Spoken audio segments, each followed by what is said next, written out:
Welcome to the 12 o'clock news. This week, joining myself in Sideshow is Admirable Player. Welcome, Admirable. Hey guys, good to be back.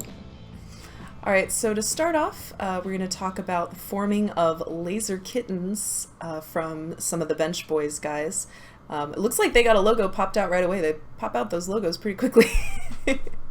That looks like a good lineup. Who's it? Alicus has come back to help them out with starting up their roster, getting a roster together. How do you feel about this, Josh, this formation? Originally, I thought it was a bit of a stretch because Alicus is the previous general manager of Misfits, and the guy, I believe, founded the organization and really knows how to push esports brands forward. So when he picked up these guys, a lot of them are kind of, washed up would be the adjective that you would use for a lot of them. But when they actually performed in the Overwatch pit, they'd been doing surprisingly well, especially since they took Zapre out of the starting lineup and added Spazzo in and moved Krems over to DPS. They've actually been playing pretty well, and they've made playoffs so far. But they've got such high expectations. They want to be involved in the Overwatch League. They don't have any major sponsor backers. They don't have an organization behind them to go to. As far as I'm aware, Alicus isn't going to want to sell them to an organization that could get them an owl spot like Selfless are currently doing. So this is so ambitious that it kind of seems almost impossible from the outside, but the man has worked wonders before. Yeah, it's really interesting. Like, he's really hit the ground running. Like you say, the logo is super cute. I know some people raised an eyebrow at it, but I think it's genius. Yeah. Especially appealing to like a wider audience beyond esports, etc. You know, those people who are kind of on the fence within Overwatch. But just talking to Alicus when he was like getting ready to break the story, like he wanted to inform OverGG ahead of time, so he seemed very enthusiastic about it. You know, like you were saying, he did have this kind of break from Misfits. I don't know what exactly his role within Misfits was. He was like the manager, but was he part owner or? It's strange anyway, but like... I'm going to look it up, but I think he founded it. I think he was one of the guys that initially created it, and then Ben Spoon came in and provided the financial backing and stuff like that. But he said he had kind of been burned out. That's why he'd taken this break at the start of the year, and that he just wanted to focus on Overwatch and League. So I know Misfits have a few other teams, right? But he seems like he just really wants to like laser focus in on the Overwatch League and whatever his plans are in League of Legends as well. Obviously, that's like where his background is, I think.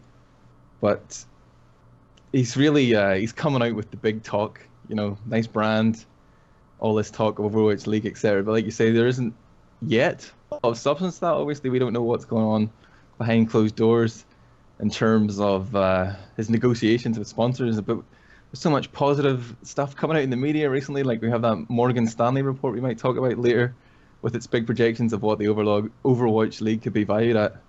And like, even though you say his roster is kind of a team of, is rejects too harsh a word, but you know, players who were sidelined or that haven't really got any reputation apart from previously being in Bench Boys, it is definitely a strange proposition. But like, so far the results in the Overwatch Pit EU Division 1 have been just good enough to scrape in there, and that didn't they finish third in their group to make it in to the next stage? They finished fourth in their group to make it through. But having said that, their actual performance, like they started out they started out with a win over Nip, so it sounds stupid to say they started out weak and looked better as they went along, but they really did. It was like a fumble from Nip early on.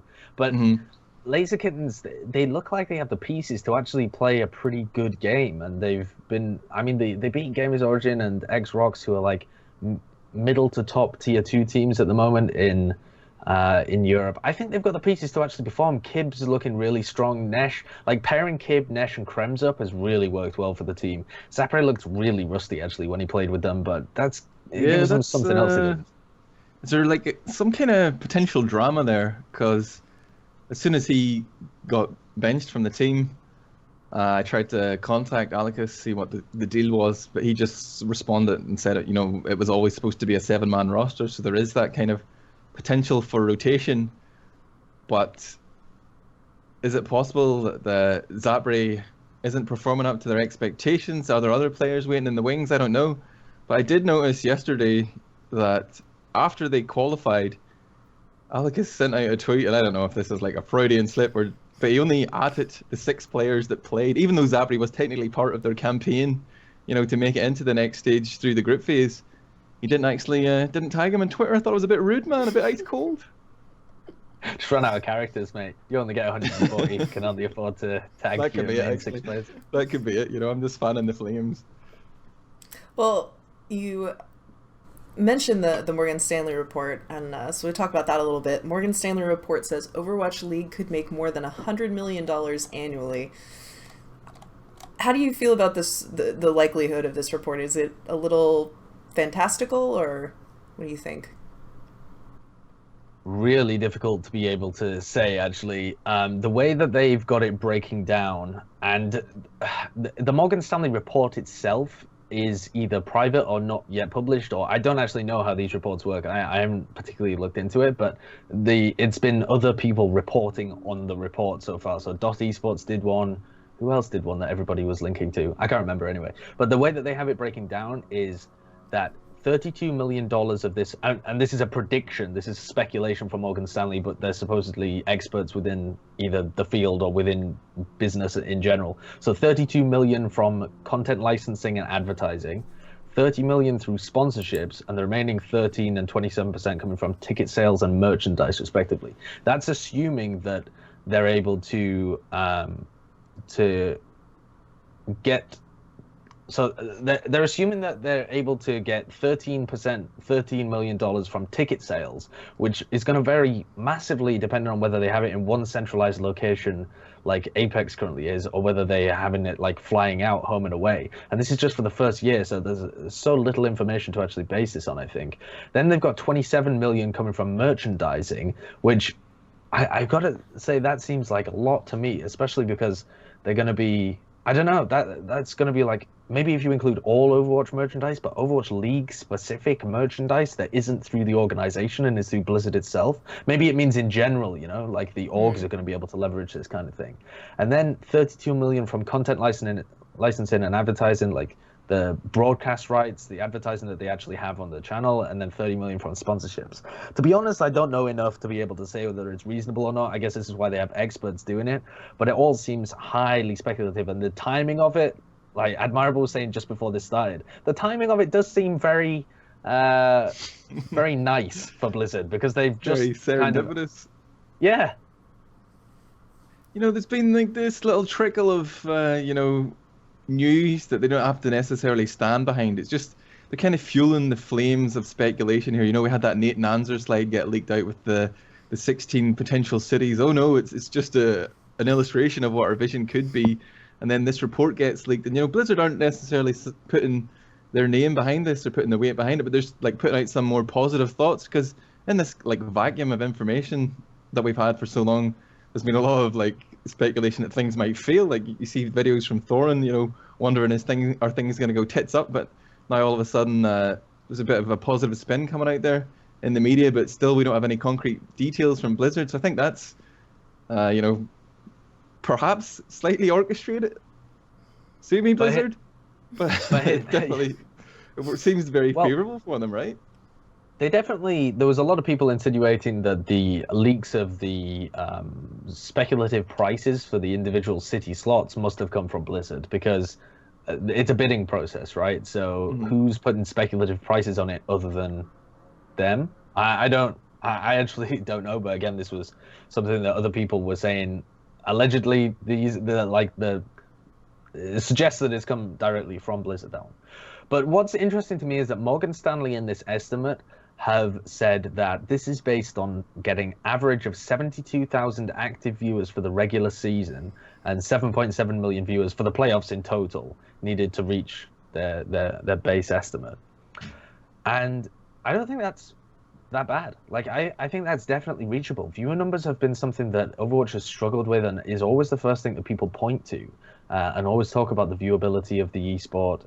But the Overwatch World Cup reached 70,000 viewers, and that didn't have the top teams, wasn't the Overwatch League that everyone's hyped for, and I think that 70,000 viewers is actually quite reasonable to be able to, like, as your concurrent viewers that you're actually broadcasting to for the regular season. I think they can reasonably do that. Yeah, I feel like I don't give Blizzard enough credit a lot of the time. Whenever the World Cup was first announced, you know, it was these like teams with streamers and stuff in them, I was silently fuming Sideshow. I thought it was like just a waste of an opportunity that they should have been inviting, you know, the top teams or at least the best players from each country or whatever. But like they really did turn it into probably like the most successful Overwatch esports event to date. Like they really did a great job of like creating that narrative. Obviously, they had all the great talent and everything. They were doing their own production, whatever. They pulled out all the stops. But again, that's what the Overwatch League is going to be. Well, we don't know if they're going to like farm it out to some other production group. People do theorize that that's what they're doing at the minute with all these various tournaments, like giving people a chance to impress, yourself included, Saito, I hope. But in terms of the viewership numbers, yeah, I'd like to believe that it is possible. But one thing I did want to double back on there was just you were curious about the valuation for the advertising or like the content licensing, all that big number. If they start to, you know, monetize things as we've seen in CS:GO and Dota, like in terms of team pennants or, you know, team skins, whatever, would that be factored into that number? You know, all this kind of revenue they can generate, like game sales, do they include that in there? I'd love to drill into the report and really learn more how they're making these predictions.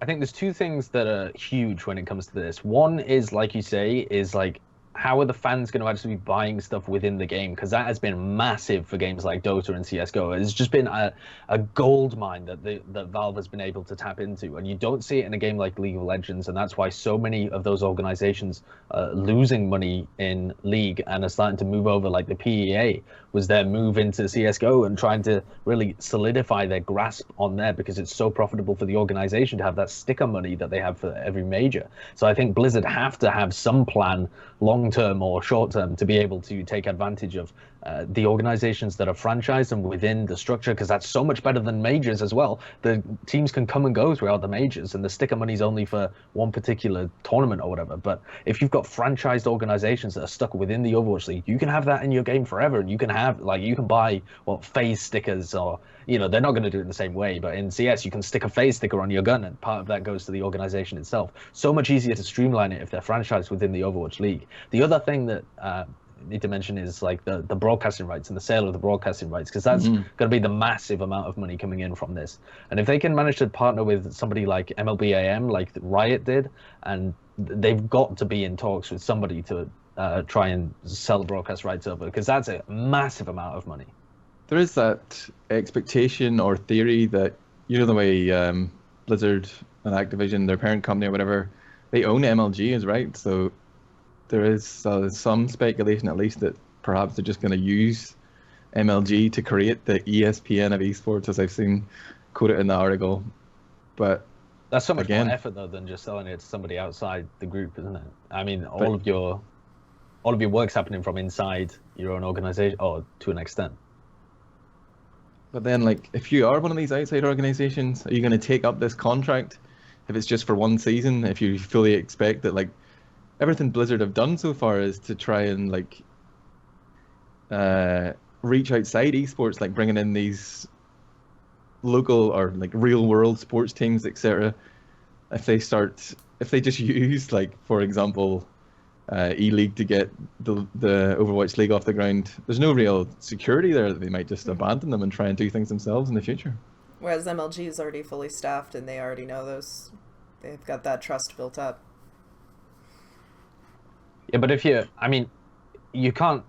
don't think you can really, like, you can't sell the broadcasting rights over to MLG. MLG don't have the money to be able to pay for it, and they wouldn't be able to generate it back. Like, you're aiming to sell these broadcasting rights to large broadcasters that already have their grip within television or some kind of online. Like, MLBAM works so well because they're partnered with MLB, obviously, and they have the money coming in from that, and they already have this online structure to be able to broadcast it through. So it would be like partnering with some kind of television station. So if they manage to sell the broadcast rights to a television station that wants to do it like TBS did. Yeah, I guess. Yeah. Like, then you've got a lot of money coming in, but I don't think it would work with, like, MLG doesn't have the I don't know. Have you I don't heard think we'll see anything someone. from behind the scenes? Like, obviously, you're in the broadcast talent pool. You've been involved at some events, such as the infamous MSIMGA. Like, do we know? Are Blizzard reaching out to talent at this point? Does anyone know who's going to be on the Overwatch League, or is it all still up in the air? Definitely heard from people, but I'm not gonna say. But I've definitely heard reports. All right, I'm gonna go out on a limb here, guys. I'm gonna say Monte Cristo and Doha are gonna be in the Overwatch League. Is that too much of a leap? They would, at the moment, they look like the strong favorites, right? Because they've been over in APAC. They have the pedigree from League of Legends as well. The other people in the West haven't had as much of an opportunity to show themselves, but we'll see, I guess. I'm guessing Golden Boy. I think they're gonna bring Golden Boy in. They seem to like him a lot. They involve him in everything they do. I'd like to see that flame guy in there, but he's pretty toxic at the same time. He's got a cute dog, though. See, right. Flame actually had an interview where he was talking about trying to get on the analyst desk for Overwatch League. Like, I think when people are talking about this as well, I don't think they quite realize that nobody knows what the broadcast structure is going to look like for the Overwatch League. Is it going to be like, first of all, you don't know whether events are actually going to be broadcast. Secondly, you don't know whether they're going to have like a desk or whether they're going to have it like Apex where they just have two casters or rotating casters or whatever. You don't know how many people are involved. You don't know like how many casting pairs they're going to use. You don't know where it's going to be or whether they're going to be flying out to different arenas or whatever. It's you don't even know whether it's only based in North America at the moment. There's so much, so little knowledge that I don't know. It seems silly to speculate about who will be involved before you know the structure of the broadcasting talent, I think. Fair I'll enough. stop talking then, Just making things up here for your entertainment. All right, so moving on, let's talk a little bit about Owly Six. Let's see here. Yeah, that's a team of Owly Six Polish players, it looks like mostly. Yeah, there's 3 Polish players and a Polish coach, and they were originally it's a French organization. They originally were run by, or not run by, but the captain was Strengths, who's like a former Quake legend. They have Avek on the team, who's also a Polish Quake legend, and they've basically just decided to make a CIS/Polish team. I originally was told that they would be communicating in Russian, but now I believe that's not the case, and I think I've been now told that they're going to be communicating in English, which is going to be really strange, I think, because you've got a lot of players on there that haven't communicated in English before in other teams, and it's very much an Eastern European/Russian roster now. But they've got some good names in there in terms of the individual talent. I was confused just because I'm an idiot. When I first saw this team name, I was like, is this some meme name like related to the Overwatch League? You've got Owl there, but it's actually an org, right? That pre-exists Overwatch in the Overwatch League. No, it doesn't pre-exist them, actually. The organization itself does, but it used to be called Ozaria. So it was the French org Ozaria, which I don't know whether you're aware of them, but they did play for a while in the European Tier 2/Tier 3. And now they're called Owly Six, so maybe it is some kind of play, because I think their main teams are in Overwatch. So yeah, maybe it's supposed to be a funny pun for Owl and 6 players and stuff. So I don't know.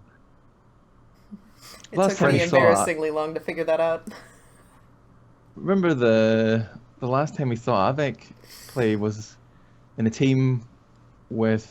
Was he playing with Forsaken and Shadowburn and Bite? Was he in that Fortress team? Yeah, he was. That was some time ago. Like, he's been keeping a low profile since then. Where's the man been? He's one of these Quake legends. You'd think he'd be... He's been in Ozaria with Strengths, but they were boot camping for a couple of months in Poland, and I don't think they actually performed very well. So they kind of just ripped out the roster and plugged in a load of players from OW.QQ, who were like a decent Tier 2 Polish team, or Tier 2 European team from Poland, and 3 players from Tornado Rocks, Kloz, Zhao, and Nalea, however you're supposed to pronounce those names. So they've actually got more players from Tornado Rocks than the team currently called X-Rocks, who are competing in the Overwatch Pit, but that wasn't enough to get them the spot. So X-Rocks have brought in Cypher and Cooler, and they're revamping their roster as well. Yeah, do you know what the drama was? Or, like, how did things... break down there. Who broke up with who? I want to know, Sideshow. Did they leave? Were they booted out and they joined the Owly, or did they join Owly and then the rest of the X-Rocks had to team up with Cooler, etc.? From what I'm aware, they left to join this new roster, Owly Six, and then the others kind of got in people at the end. Because the only player left from Tornado Rocks is Eng, and also Alexi played with them for a while. And then they brought in Cypher, Cooler, who else? Main. And tried to reboot it. And now they're eliminated from Overwatch Pit, unfortunately, despite looking reasonably good. So this team, this organization at least, has some money about it. They've been able to boot camp with the team, or was that the previous team? Was that the Osiris team? Yeah, it was, but they were able to boot camp, and presumably, I actually don't know, but presumably these players this is encouraging for Europe, at least, that people are prepared to invest, right? Positive signs. We've been grinding and gnashing our teeth for so long, Sideshow. Please, somebody save Europe. There are some green shoots of recovery here, right? Especially with the Overwatch Pit. I think that's been the budding route of recovery. Budding route? This is a budding route of recovery. Yeah, it's been a tournament for them to play in and show that the competition's still good there, and hopefully things will get announced in the future, because there's been tournaments announced elsewhere, so it's not like Blizzard have got a lockdown on every region that isn't Korea or North America, because recently a tournament was just announced for Southeast Asia and Oceania as well, which was a bit of a surprise. Well, let's talk about that. $272,000. I think the winner takes home something like $100,000. That looks like a pretty spicy tournament, doesn't it? I think it might actually be the largest single. I could be wrong, but I think it might be the largest single prize. Like what phrase am I looking for here? Like the biggest first place prize pool. Maybe for first place. Is it, or was the Overwatch know, Open more? Overwatch Open was 300k. And yeah, but what did the first place get? Well, don't let me go to Wikipedia.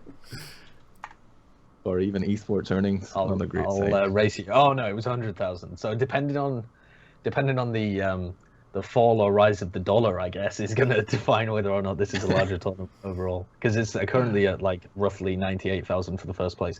But it's certainly interesting because a lot of these teams are unknown, possibly not as good as Korean and Western competition.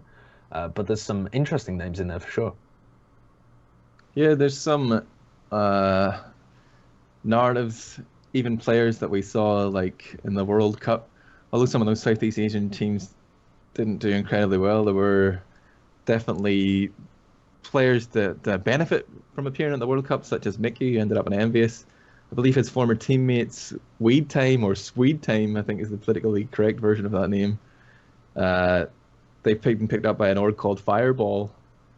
Maybe the headline grabber there is that Fusion Girls, the #1 team in Australia that you interviewed not so long ago, their captain, they've become Blank Esports. Is that like a player-owned organization, or is that, an outside organization getting involved in Overwatch? I have absolutely no info. When I talked to RQT, the captain of the team, he said that there will be an announcement coming soon, but that he couldn't talk about it at the moment. But what he told... I did the news post on this, and despite not telling me anything, he did say that the teams no longer have jobs or school commitments. So they've definitely given up both of them to go and play in this LAN tournament, and presumably are being supported by Blank Esports, whatever that is. Now, whether, as you said, this is run by the players or whether it's some kind of outside thing, I have no idea, because the organization itself, the name, the brand Blank Esports has not been around. It's brand new. So I was thinking perhaps this has been made by the guys, but as far as I'm aware, none of them have. I don't know, maybe they've been approached by somebody that wants to make a new organization and have them at the forefront. I don't think it's possible to tell at the moment what's going on with them. All right, well, last but not least, let's talk about the Cloud9 investment of something like 14 different high-tier investors put money into Cloud9. If you look at it, it's a long list. I mean, it looks like they're selling out shares. Yeah. And it's huge. We have some, Joe Montana is one of them. Hunter Pence of the San Francisco Giants. I mean, there's just a ton of big names on here from traditional sports and other outlets. What do you think this impact is going to have? I mean, I mentioned this a little bit before, but how does this impact Overwatch in particular? I mean, we look at how the money affects the Overwatch side of these teams, but they do have other teams in other games. So I mean, you think about like that has to be kind of divvied out, but this must be just a boatload of money. I think they said millions, but they didn't say exactly how many. Yeah, I mean, the interesting thing as well is that it's not just sports owners. There's the Reddit co-founder in there, Tesla investors and board directors, like a lot of different people. It's like a who's who list. But it will definitely, or I say definitely, I don't have the information, but it seems reasonable to assume that this would give them the assets needed to bid for a spot in the Overwatch League, which have been reported to be somewhere between $2 and $10 million.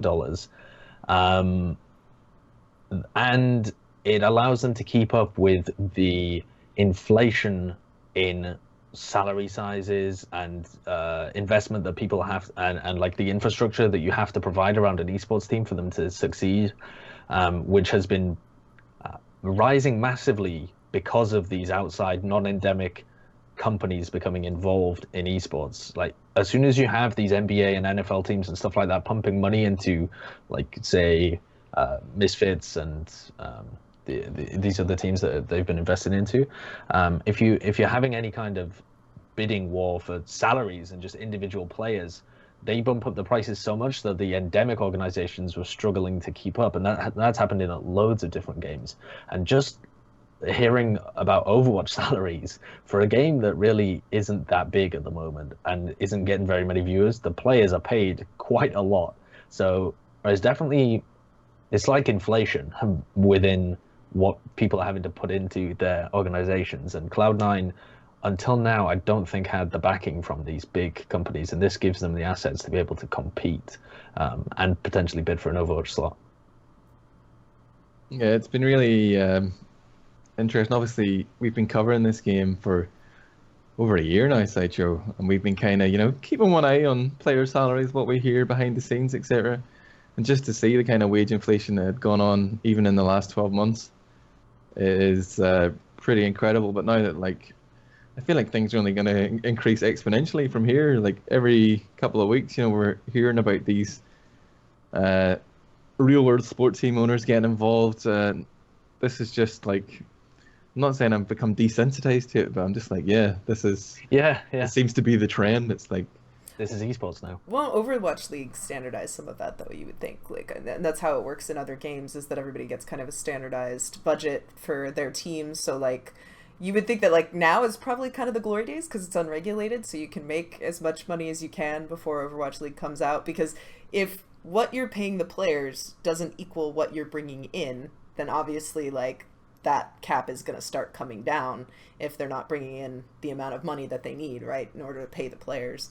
So you would think that, like, now with it being completely unregulated and you can just pay them as much as you want, like, the players are kind of getting it good until the league comes out. You would think that, but that's not actually how it's been working in esports so far, because all of these organizations are actually paying way more out than they're getting in, and they're just kind of surviving or living off venture capital to put themselves in the position so that they can benefit a lot later on down the line. So they're putting themselves in the position, these organizations, so that when esports does hit the really big time, say like 5-10 years from now, they're in prime position to reap all the rewards. So for now, it's not a closed system, and they are actually paying out quite a bit. But interesting tidbit about, go on. I was just going to say, but will Blizzard care? I mean, like, if you're in Overwatch and you're playing Overwatch, you're obviously not going to leave for another game. So, like, if Blizzard are the ones choosing what that cap is, the way that you do in, like, the NBA or something like that, where they're the one choosing the salary cap, if Blizzard's the one choosing the salary cap, then surely they can make it whatever the hell they want. And if Blizzard isn't making enough money, then they can change the salary cap so that everybody keeps afloat. I don't think they'll put a salary cap on at all, though. I don't think there's any need for it, and I don't think they will put one on. They'll allow players to, like, there's no region locking in terms of where you're getting the players from. I don't think there's any need, and there's no drafting or anything like that. I don't think there's any need for a salary cap. Like, the... what about the Combine, man? Crusher 99!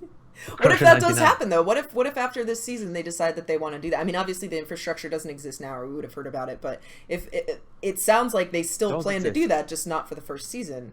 So I mean, theory. Okay. Top 500.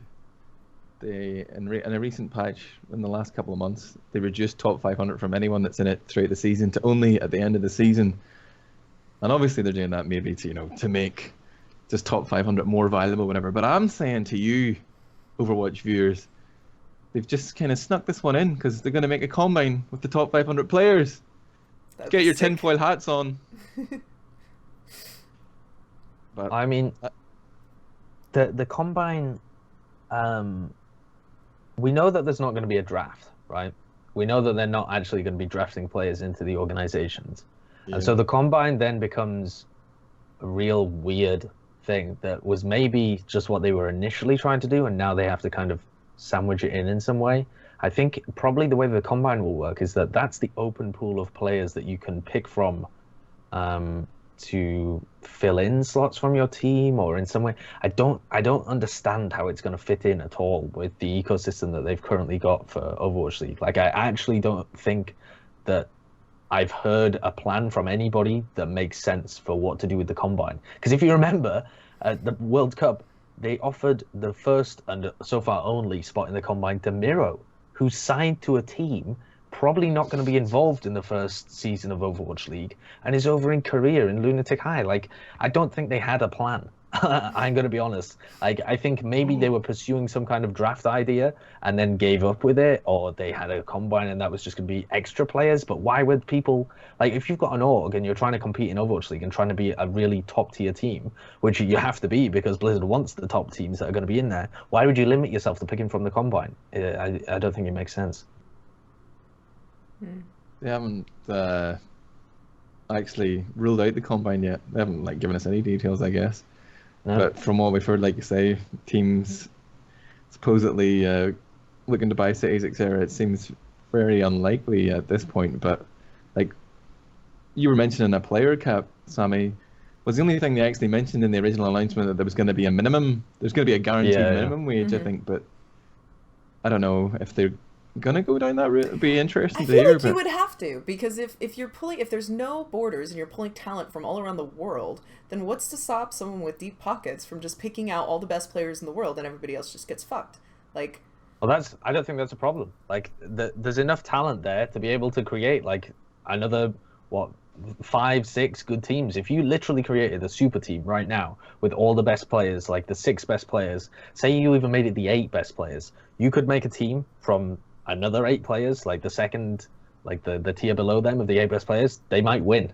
Like, there's no guarantee that just picking out the best players would actually get you the spot. And if you've got a position in the Overwatch League, the problem with it being franchised and also having to be the top league in terms of these are the best teams is that those two aims go completely counter to each other. You can't have teams that are constantly in the league and those still be the best teams, because the players that rise up, or they're having a slump, and suddenly there's teams like that are not involved in the Overwatch League that are better than them. So there has to be rapid change of players or rapid change of teams in some sense. I don't think a salary cap is necessary. Like, it's not been implemented in any other game as far as I'm aware. There's no salary cap in League of Legends. I don't think it's going to be a problem within esports. Here's what I was going to say before, though, the interesting tidbit. Back in the end of 2016, there were teams being paid 20 times more than other professional teams who they were worse than, right, at the end of 2016. I know for a fact that there were 2 teams that I'm thinking of, and one of them was paid 20 times more and was way worse than the other team. So it's madness. There's also disparity in what people are being paid, as well as it being inflated compared to the size of the esport. Well, it's like they said, it's the Wild West of esports right now. Everything's just laying down. But I don't know. I think that Blizzard's still going to try to paint it a lot like traditional sports, because I think that tends to be what they're going after. And they might be just trying to bridge the gap between, what esports has been and what traditional sports could offer to esports, and kind of fit somewhere. That's only a tradition in America, though. Like, we don't have salary caps in European football, etc. But I suppose if like their model is based off like the NFL, the NBA, whatever, maybe that's something they're going to consider. But I don't think I feel like the players are just going to be happy to be in the Overwatch League for the first season. They're not going to be really they're not going to intensely wheeler dealer, and they're going to be trying to just like take a breather. We made it, guys, because there's of the pool of players that are currently like pro players that would love to play in the Overwatch League. We're only going to see, a fraction of that, 60 guys or maybe more if they're having bigger squads, whatever. But I'm working off an estimate of 10 teams there, but I don't know. Something to think about in the future for sure. Hopefully we'll know more details soon. Time's running out, Blizzard. The clock is ticking. Every day I put a big red X on the calendar. One more day closer to Q3. Let's go, Blizzard. Give us some details. It's going to be a hot summer. Yeah. All right, well, that's about it for us. We're going to kick it over to Harsha for some more detailed discussion about the Overwatch League. So, this week I wanted to kind of talk about the outrage that kind of came out over the I wouldn't say leaked, but like the shared Overwatch slides at the business conference, and kind of, I don't know. I thought this was kind of predictable, because when you show a bunch of cities for an official like Blizzard presentation, I think kind of reasonable for people to assume that this was all the planned upcoming Overwatch League cities, and Blizzard still kept pretty silent about it. But I remember I think Nate Dancer tweeted, "Nothing to see here, guys." So I don't know. That was I thought that was kind of silly. Nothing to see here, guys. Just example cities that all happen to be ones that we've talked about before. Nothing to see. Nothing to see. I mean, it's really dumb too, because if you think about it, almost all the cities seem very viable. I think Mexico cities might be kind of doubtful. I don't really know how that would work with visas and like building a wall and all of that. But but like, yeah, I don't really know what to say. And I think the biggest thing about this is it had a bunch of international cities, so it kind of threw the whole NA only Overwatch League into question. I had a debate about Slasher with this for a while, actually, because he is convinced that these are the cities that they're going to run with, right? Because he's working from the same kind of point of view as a lot of people that I saw tweeting, where they're like, you wouldn't put this in a presentation to, like, this is the first information that's come out about the Overwatch League. They had a conference about it. There was a lot of notable people there, and they're pitching this slide which says a global city-based league. Now, you're not just going to put random cities on there. It's not going to be like Manchester and Newcastle and Sunderland. I'm using English references of like cities that I wouldn't expect. Not any of those. but so he was coming from the perspective of these are going to be the cities that are announced. Now, I don't agree with him, and was debating this, because from my point of view, looking at this slide, which has like Los Angeles, New York, Boston, DC, all of these big US cities, but then it also has Paris, Frankfurt, London from Europe, and it has Shanghai and Seoul and Mexico City, and they make up the 16 cities. The rest of them that I didn't talk about there are from North America. Now, what I think they've done is they've pitched something that looks global while still focusing on their North American cities predominantly. Now, if this was the end result of the global Overwatch League, I think it would be a catastrophe, because you've got like 12 of the cities are in North America, and you've got like one in Korea or something. Now that's never going to work as like a spread. So I don't think this is their long-term plan, and I also don't think it's their short-term plan, because I don't think they're instantly going to roll out to Mexico, China, and Korea with just one thing and then have them flying across. So I don't think it makes sense, neither as a long-term plan nor as a short-term plan. But I think what it was them pitching the idea to these people that it will definitely be global. Look at these global cities that we plan to be inside, but look at the focus early on. Look, this is where we're going to be in North America. Here are some of the cities that you're going to be able to pitch for. So I think this was them kind of with their PR faces on, but I think I think it lends itself to suggest that they're going to start with a large focus on North America, and certainly at some point expect to expand into Paris, Frankfurt, London, Shanghai, Seoul, maybe even Mexico City. Yeah, I would assume that they pulled those out of a hat, because honestly, like, I highly doubt they thought that far ahead. Like, if you really look at, how much information we have available to us right now, it really, really feels like there's a last-minute shuffle happening. And I honestly doubt that they've actually thought far enough ahead to have evaluated these cities realistically. Also thinking about the locale of the players is something that we brought up a couple of times, is that we don't know what's going to happen with the players, where the players going to live. Are you going to force them to live in these cities? If so, does it really matter where they come from? because obviously you can't say that you have to come from this city in order to play there, because then like that these North American cities would be so weak, because North America, like, we don't have the talent that Europe has or that Korea has, so it wouldn't make any sense. So like, if you think about it, like, if we're just moving players around the world, then it doesn't really matter what cities we're in. Then you're just looking for the biggest viewership you can get, in which case still North America, not the best, because, you know, we're so spread out. It's hard to get places. It's expensive. Europe and Korea have so much of a better infrastructure for esports as far as like physical attendance. It just wouldn't make any sense to have North America be the main one. So, I mean, while they're starting in North America, if this gets big, if this explodes, I expect North America to be the smallest market in the long run, even if they invest the most money here to start out with. See, I think it's going to be the complete opposite of that. I think North America is going to be the largest market. They've got the most money there, and they've got that's where most of the fan base is going to come from as well. I think most of their viewership online for the Western tournaments does come from North America, and they're going to have a big focus there because everybody uses city-based leagues in that kind of system, and it's very easy to like instantly lock onto a city that's close by you, or within your state or whatever. And Europe, you have to cross country boundaries in order to get to somewhere, or you're only going to have one city within your country, it seems. Like Paris, Frankfurt, London, whenever they're going to spread these out between Europe, it seems unlikely they're going to have multiple within a country, unless, you know, you might have 2 within a country or something like that, but it's not going to be like the US where you have 10 or 12. It's just doesn't seem feasible. They might do something like that with Korea, but they've already said that they're going to have a different approach to Korea and China, it seems, because certainly within Korea, they're not going to be able to, like, what was it, 50% of the, no, it can't be 50%. No, it's 20% of the 20% of the population lives in Seoul, but like pretty much every esports thing happens in Seoul. Yeah, so they can't, I don't see how they could have multiple people, but it's all speculation anyway, because we, like you were saying, Sammy, we don't know what is actually tying them to these cities. Mm-hmm. Like, is the DC NRG, like the Washington DC NRG, say they get that spot, do they have to live in DC, like you're saying? Do they just fly out there to play their games? Do we even have home and away games in the first season, or does that take like 2018, 2019 until that happens? It's so and that's why like the whole international thing doesn't make any sense, because I feel like they do want to make these teams kind of live in their location. Well, you obviously can't do that with like international teams when it takes like a day and a half to get from Korea to here.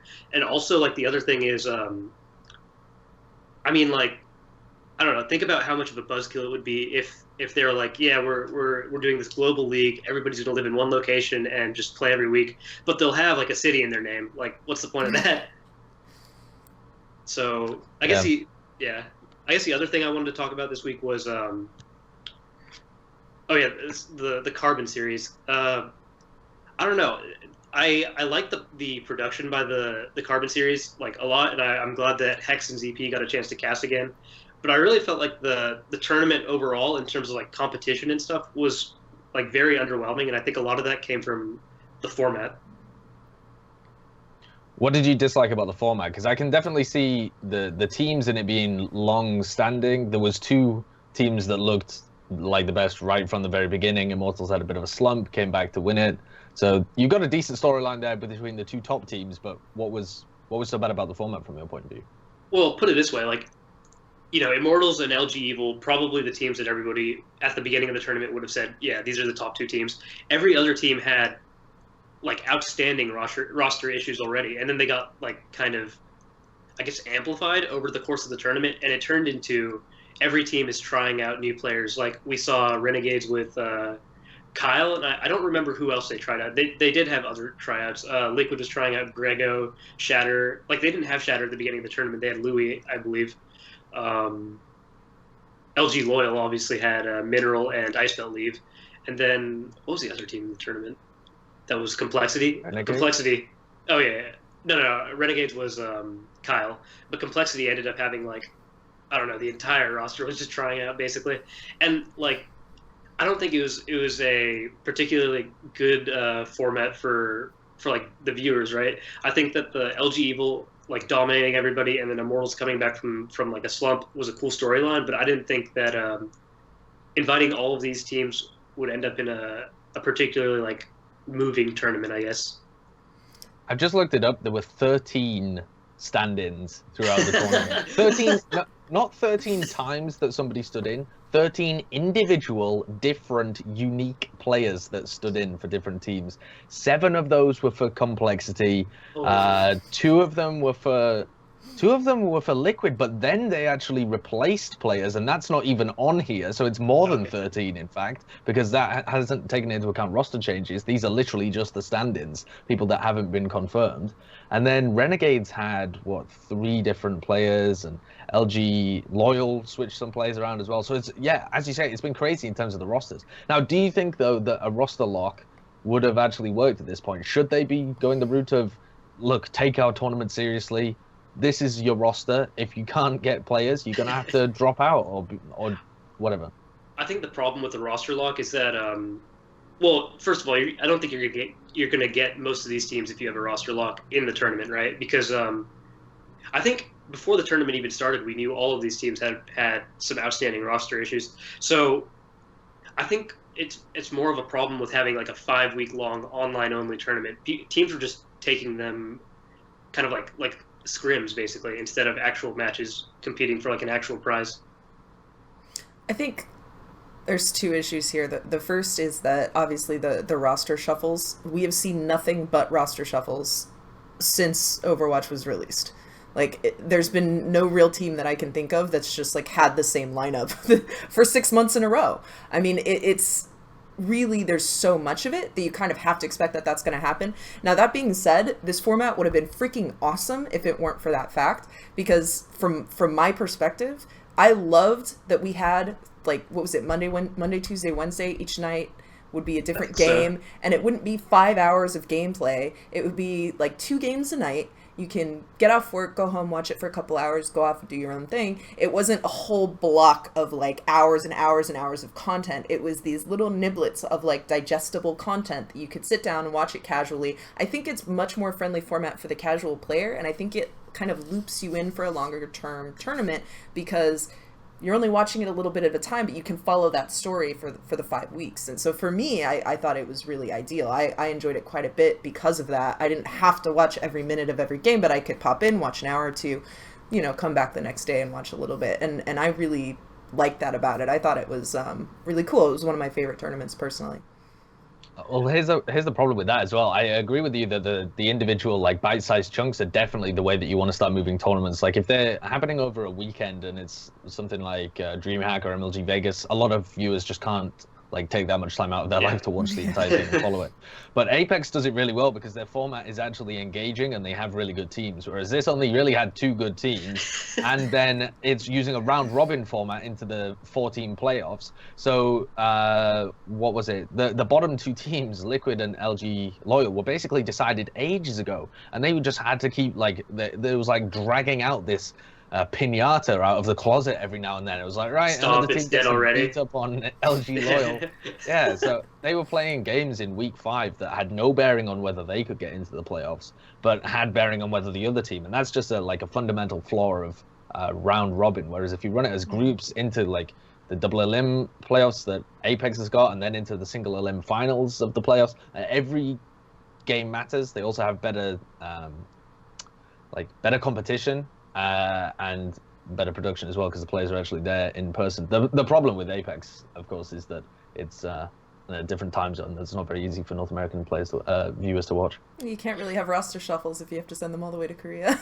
Yeah, but that's the good part as well. The only thing that ever stops roster shuffles in any esport is locking it into a tournament.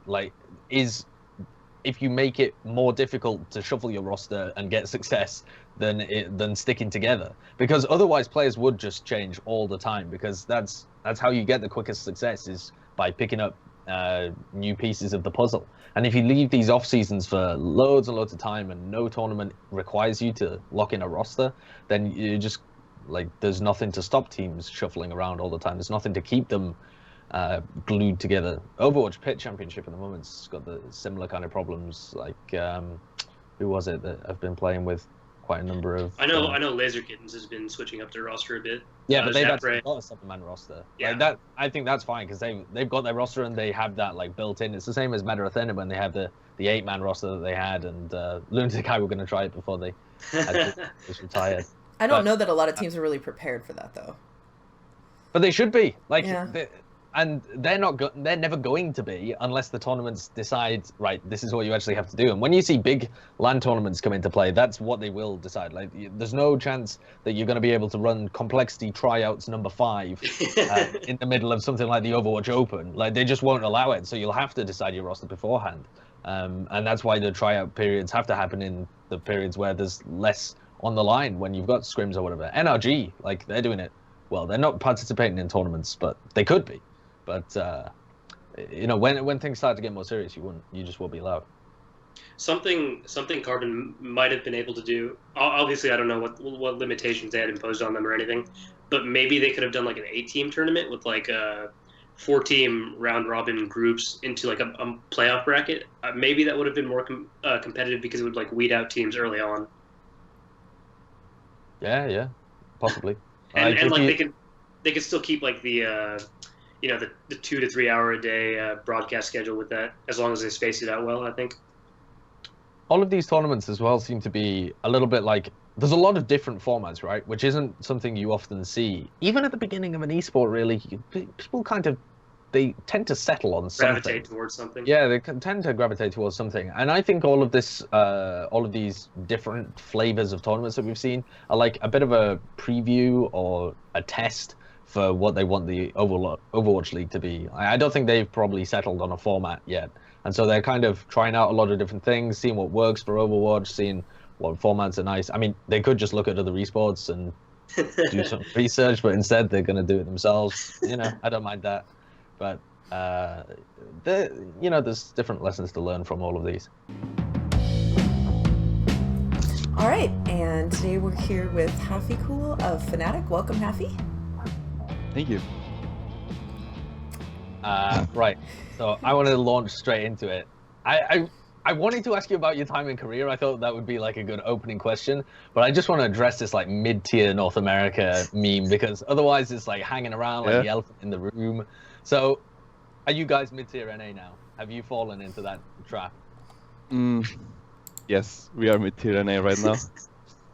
Regretfully. What would it's you a good describe meme, though, right? It is a good meme. I'm not gonna lie, it was a very top tier meme. What's your opinions on like trash talk for people who haven't had the exposure with you before in other games? What was like your influence? Why are you stirring up shit on Twitter between you and Unco and these mid-tier NA teams? I don't know, man. Like nobody says anything in this fucking scene. Like people like there are like no rivalries. Nobody ever shit talks. Everybody's like so nice and it's so boring. I don't know. I just wanted to make some. It was fun making the tweet, but I got a lot of shit for it though. You got a disproportionate amount of shit for that. Yeah. It'll be like diminishing amounts of shit though for every tweet you put out. Like they can't explode every time you call someone. I mean, it probably are gonna, but yeah. It'll just become part of your image then. Yeah, really doesn't right, like me. So what would you class as the mid-tier NA teams? How do you actually see the competition in North America at the moment, and where do you fit into it with your current form? I mean, you wanna know what the mid-tier teams are? Yeah, I want to know where you think who are the good teams in North America or playing in North America at the moment? Who are where are you in the level of competition in North America? Probably like top 8, I guess. Just pretty shit. We got like LG Evil, Selfless at the top, I think, and what was the other team? Rogue. Those are the top 2 teams, and like the mid-tier teams are like the rest that are playing. Like in on monthly melees and shit. I mean, there are so many teams that are like on the same level, I think. Like around the same level. What's your opinion on Immortals? Oh, Immortals a top tier team as well, I guess. We'll just keep naming teams. Yeah, they're better than us. Yeah. I don't know. Oh yeah, they're better than us. So many. No, FaZe are better. So what was your performance like in the recent monthly melee? So you said that those were some of the teams that you were facing off against. Obviously, there was like Brazil Gaming House and Runaway that were really weird because they're playing on like 100 to 200 ping at times. So, what did you think about the rest of the competition though? There's the teams, or Yeah, what do you yeah, mean? the other like you guys went down into the lower bracket almost immediately, and then were you out in the first game? No, we won. We managed to win one map though, but like we got kind of destroyed by LG in the low bracket. We really don't know what we're doing in this meta, to be honest. When we came back, we hadn't scrimmed for like a week, and then we played this. And where do you see the meta going next? In the new changes, Mm-hmm. probably quad tank with Alucio. It's like the most likely. Oh boy. Just like a death ball. It's gonna be fun. Hallelujah, back to the promised land. We can be good again. Actually, Fnatic's best meta was probably the triple tank, quad tank meta. Yeah, that's what we're best at, probably. Dio main. Diva main. Let's talk about Korea then, because you guys were over there for quite a long time. You were playing against really good teams while you were over there. It was difficult for any of the Western teams to actually escape their group because the quality of the Korean teams seemed to go up a lot from last season. And you were in there with, I mean, it didn't seem like it at the beginning, but you were in there with two of the strongest teams in the entire tournament. You're in there with Conde Panthera, and then by the time you played Runaway, they'd made the changes that had transformed them into being one of the best teams. So what was your plan going into that group? How did you feel about it going in? We were pretty sure we were gonna make it. We thought we were gonna like easily beat Runaway, like even like a day before the scrims. Like we like a week before the Runaway scrims, like we were beating like all the teams, like all the top teams in Korea in scrims in that meta, like triple tank. But then like I don't know, they came with a comp that like we never seen before, like the half dive with like a Winston Genji and like a backline as well, and like we had no idea what to do. We just got destroyed. Had you kind of when you were playing against Conde Panthera, you kind of got destroyed by them as well, but was that more predictable when you were going up against Panthera? Yeah, I mean we hadn't before Panthera, we hadn't like played for like a whole month. We took like a month off after MLG, and then we scrimmed for like 6 days or something, and then we came against Panthera, and we knew they were like probably the best team, so we didn't have any expectations going into the game. Or at least I didn't. I don't know if the team thought they would win. Were you scrimming with a lot of the teams from other groups? Like I imagine you guys were probably able to play like the top teams from A. I guess you guys were in C, right? So A, B, and D. Yeah, we played like every team except the Kongbu teams. They never wanted to scrim us for some reason.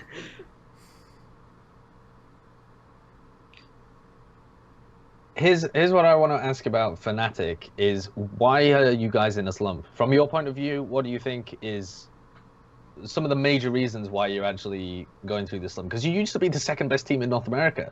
But well, I say it, you used to be. You weren't on the team at that time, but I don't think that was directly your fault.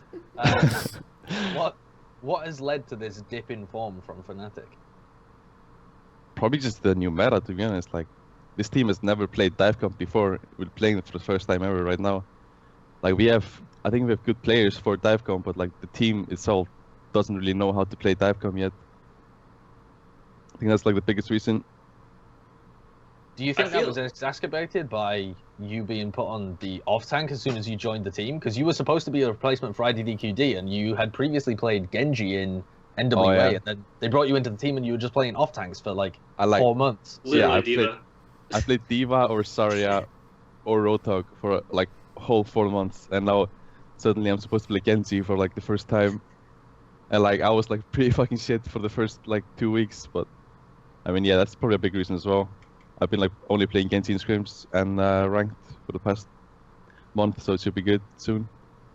It does seem like the team kind of has the personnel to make like a triple dive comp work. When you think about like Coolmat has always been known to play Soldier as well as like the off tanks, and then we have Buds and his Tracer, and then Haffy and Genji. Is that something you guys have tried out?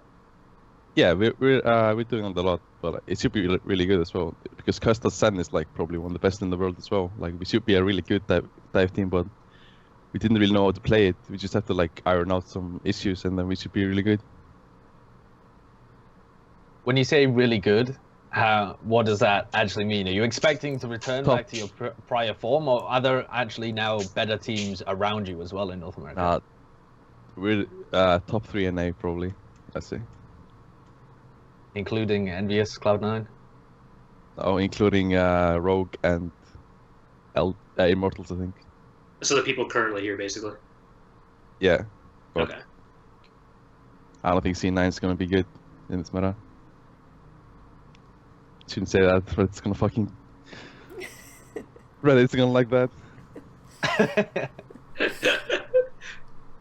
What do you think some of the strengths of Fnatic? What do you think are your best points as the team?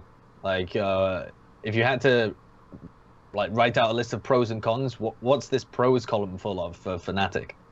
The pros used to be like we had like set strats for like every single map. We always knew what we were doing, and we really good at like doing water reviews and like counter-striking teams. Like at MLG, we like counter-striked complexity super hard on Koth with like a Pharah and stuff like that. But cons are like everybody's saying, not really a big star player like a lot of the other teams have, like no Sureford or Taimu or stuff like that. I think that's probably our biggest weakness. When you're saying about the strength there, though, of preparing for teams really hard, was that actually something that you've been doing recently? Because Rufflegated didn't come with you in Korea, right? And you're a team that, from the outside, it looks like you rely quite a lot on him. So what was it like not actually having that analytic coach perspective? It was pretty hard. Like we couldn't really do water reviews. It's like doing water reviews like at the site, all in front of one TV, is like so much better than doing it online. I think that hurt us a lot, but like we couldn't really prepare that much for Runaway because they like didn't play the same thing in the last 2 matches before we played them. So I don't think it would help us that much, to be honest, against them. They also swapped their roster quite a bit, I believe. Yeah, they like changed the whole play style. But in general, do you think you would have been able to find a style that suited you more than just kind of... It felt like watching you've been lost for a while in terms of your personality as a team. The thing that triggers me the most is watching everybody on the team have a turn on Roadhog. Like, you seem to pass it around like, we need a Roadhog, but I can't play it, so how about you? And it just goes from one person to the other. I don't know. We're all good on Roadhog, I don't know. Okay, all good on Roadhog, so you're all just able to play a six-man team of Roadhog. Yeah, we should. All right, where do you go from here? What's your improvement? Last question, Happy. What's needed for you to improve from here as Fnatic? What do people need to look out for? To get back to top tier. I'm just gonna say we're gonna make some role swaps, and in 2 weeks we're gonna be top 3 NA. Ooh, juicy. 2 weeks. That's a fast ascension. That's it. You're gonna overtake all these mid-tier teams, escape from mid-tier. And I'm gonna make a new tweet. Well, I look forward to seeing that. Thank you for being with us, Happy. Yeah, thank you. That's it for us. We will see you next week on the 12 o'clock news.